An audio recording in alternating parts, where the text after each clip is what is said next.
सब भारत माता के सुत आपस में भाई भाई, भ्रम अज्ञान स्वार्थ के कारण भेदभाव की यह खाई। सेवा व्रत से आज हमें है इस खाई को पाटना, समाज है आराध्य हमारा, सेवा है आराधना। भारत माता के वैभव की सेवा व्रत से साथ। ये जो मेरा गांव और मेरा कर्तव्य, इसका मुख्य उद्देश्य क्या है? जैसा कि आप लोगों ने देखा होगा कि हमारे जो चिकित्सक बंधु हैं, निरपेक्ष रूप से जो समाज में कार्य करना चाहते हैं, उन लोगों ने सबने मिलकर मेरी काशी मेरा कर्तव्य नामक एक व्हाट्सएप ग्रुप बनाया था, जिसने कि कोरोना काल में अनगिनत लोगों को अपनी सेवाएं उपलब्ध कराई। और इसका जो है बहुत लोगों ने सराहना किया, बहुत लोगों ने इसके लिए हम लोगों को चिकित्सकों को, सारे चिकित्सकों को सम्मानित किया। उसी क्रम में जब हम लोग आज मरीजों के पास पहुंच सकते हैं, जब हम लोग मरीजों के पास नहीं पहुंच सकते थे, तो उस समय हम लोगों ने तकनीक के माध्यम से व्हाट्सएप ग्रुप बना के लोगों की सेवाएं की। तो आज जब हम लोग लोगों के पास पहुंच सकते हैं, तो हमने यह हमारे जितने भी चिकित्सक बंधु, हम लोग नियमित समय पर मिलते रहते हैं और यह डिसाइड करते हैं, निश्चित करते हैं कि किस प्रकार से हम लोग सामान्य लोगों तक अपनी सेवाएँ पहुँचा पाएँ। तो पिछली बैठक में हम लोगों के यह निर्धारित किया गया कि हम लोगों का लक्ष्य वह होना चाहिए कि समाज का अंतिम व्यक्ति जहाँ पे किन्हीं कारणों से सुविधाएं नहीं पहुँच पा रही हैं, या वो लोग सुविधाओं तक नहीं पहुँच पा रहे हैं, उन तक हम लोगों को पहुँचना चाहिए। जैसे एक छोटा सा उदाहरण बताएं कि यदि कोई बुजुर्ग व्यक्ति है, आज के समय में आप लोग जानते हैं व्यस्ततम जिंदगी में कई बार गाँव में माता पिता रहते हैं और बच्चे बाहर रहते हैं, तो माता पिता बुजुर्ग हो जाने पर वो लोग उनको शहर तक आना बड़ा मुश्किल काम हो जाता है, कोई मिल नहीं पाता जो लाए, जबकि उनके पास पैसे भी हैं लेकिन फिर भी वो नहीं आ पाते। कुछ लोग ऐसे होते हैं जिनके पास पैसे ही नहीं है, वो शहर तक आ ही नहीं पाते, दवाइयाँ खरीद ही नहीं पाते। तो हम लोगों ने यह निर्धारित किया कि हमें समाज के ऐसे व्यक्ति तक पहुंचना है जो किन्हीं कारणों बस चिकित्सा सुविधा नहीं ले पा रहे हैं। तो इसी उद्देश्य से हम लोगों ने यह निर्धारित किया कि सुदूर ग्रामीण इलाकों में हम लोग जाएंगे और अपने कैंप लगाएंगे और वहाँ पे लोगों की जो सामान्य समस्याएं हैं, उन समस्याओं को दूर करने का अपना पूरा प्रयास करेंगे। इसके अंतर्गत हम लोगों ने यह किया है कि हम लोग अपने कैंप के माध्यम से जाते हैं, जो ओपीडी स्तर की सुविधाएं हैं, जो ओपीडी स्तर की जो चिकित्सा सेवाएं हम लोग दे सकते हैं, जैसे बीपी चेक करना, शुगर चेक करना और कुछ लोगों के हीमोग्लोबिन चेक करना और उनके सामान्य दिक्कतों से संबंधित जो भी समस्याएं हैं, हम लोग ओपीडी स्तर पे दूर करते हैं।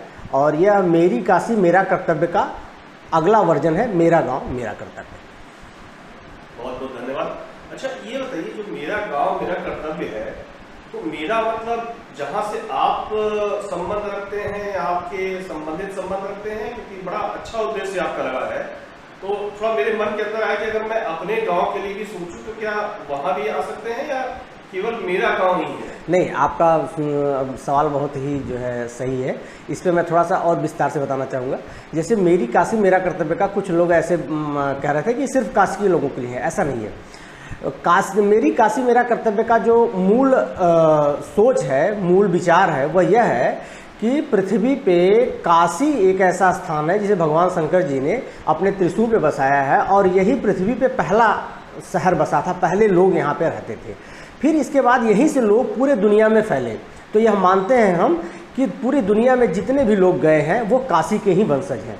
अर्थात काशी के लोगों का अर्थ यह है कि संसार में सभी लोगों की सेवा करना, हम लोगों के जो भी हम लोगों के शक्ति क्षेत्र में आएगा उन सबका हर प्रकार से सेवा करना। तो उसी प्रकार मेरा गांव मेरा कर्तव्य का अर्थ यह है कि जो भी गांव हैं, जो भी सुदूर क्षेत्र हैं, जो भी दुर्गम क्षेत्र हैं, वो सारे क्षेत्र यदि वहाँ के लोग चाहें या कोई भी व्यक्ति चाहे कि नहीं हमारे यहाँ या इस तरह के कार्यक्रम होने चाहिए। जैसे कि आप लोगों को हम बताएं, इस बार जो हमने कार्यक्रम मेरा गांव मेरा कर्तव्य का किया, यह कार्यक्रम मिर्ज़ापुर के लगभग बनारस से 45-50 किलोमीटर दूर एक रामचंद्रपुर गांव है। तो वहाँ के लोगों ने एक समिति बनाई है, श्री जगन्नाथ उपाध्याय उर्फ ढूंढी महाराज सेवा मंडल। ये जो श्री जगन्नाथ उपाध्याय जी थे, ये बड़े ही समाज सेवी व्यक्ति थे। इन्होंने अपना पूरा जीवन समाज के लिए लगाया, इसीलिए उस गांव के पूरे लोगों ने मिलकर उनके नाम से एक समिति बनाई और उन्होंने हमें आमंत्रित किया कि इस समिति के माध्यम से आप हमारा सेवा कार्य करें। तो जो भी आयोजन की व्यवस्था होती है, वहाँ के लोकल सूचना पहुँचाना, वहाँ के वॉलंटियर्स तैयार करना, वहाँ पे अनुशासन की व्यवस्था करना, ये उस सेवा मंडल के लोग करते हैं। तो उसी प्रकार यदि आप भी चाहते हैं कि आपके गांव में हो, तो आप भी अपने गांव में किसी महापुरुष के नाम से, किसी सम्मानित व्यक्ति के नाम से, या किसी भी ईश्वर के नाम से, भगवान के नाम से, जो भी आप एक समिति बनाना चाहते हैं, आप अपनी समिति बना दें, जो कि समिति है जिम्मेदारी ले कि वहाँ पे चिकित्सकों की सुरक्षा, चिकित्सकों का सम्मान और वहाँ के अनुशासन व्यवस्था और वहाँ के लोगों में सूचना पहुँचाना, ये सारे कार्य अगर वह सुनिश्चित करता है तो हम सहर्ष आप लोगों के गाँव में भी आने के लिए तैयार हैं। अच्छा, इसमें एक चीज़ और भी था डॉक्टर साहब कि जैसे मैंने देखा है कि आपके साथ और भी चिकित्सक हैं, तो और मैंने देखा कि काफ़ी लोगों को आपने दवाइयाँ भी दी हैं।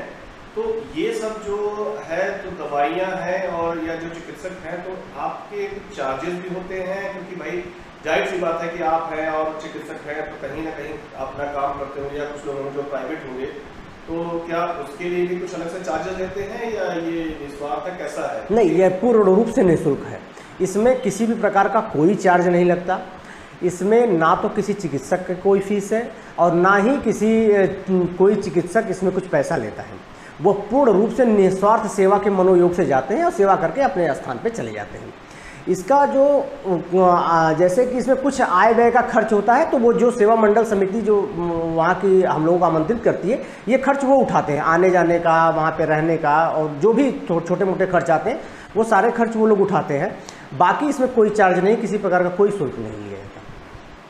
बहुत बहुत धन्यवाद। एक आखिरी प्रश्न इस संबंध में ही मैं पूछूंगा, ऐसे मैं चाहूँगा कि मैं हमेशा आपके साथ जुड़ा रहूँ, कहीं ना कहीं जो काम करते हैं।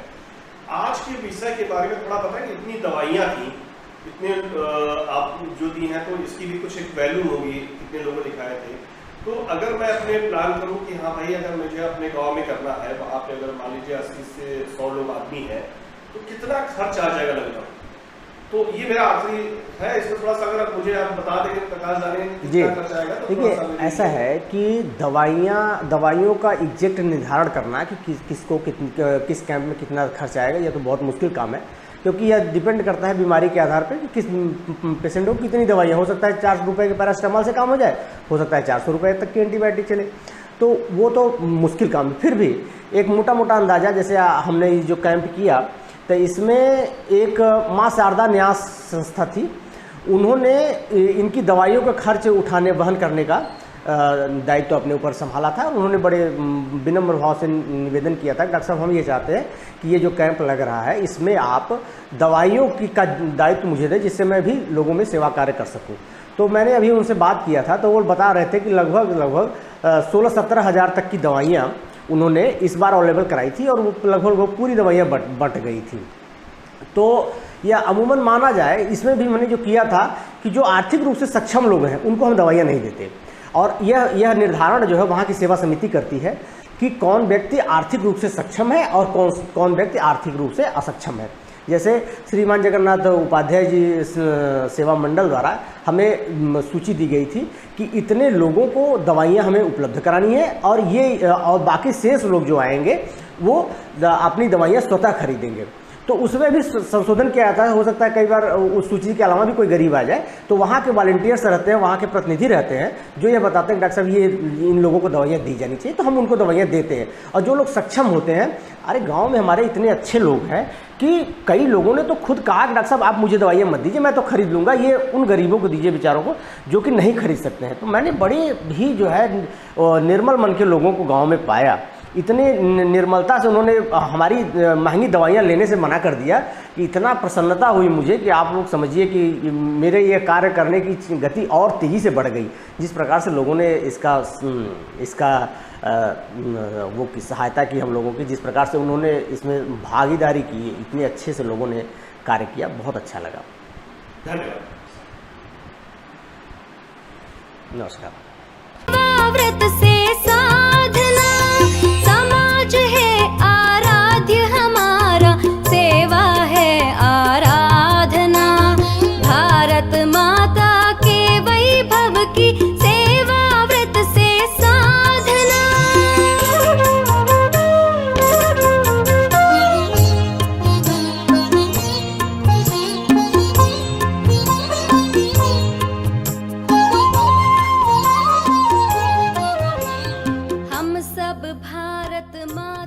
के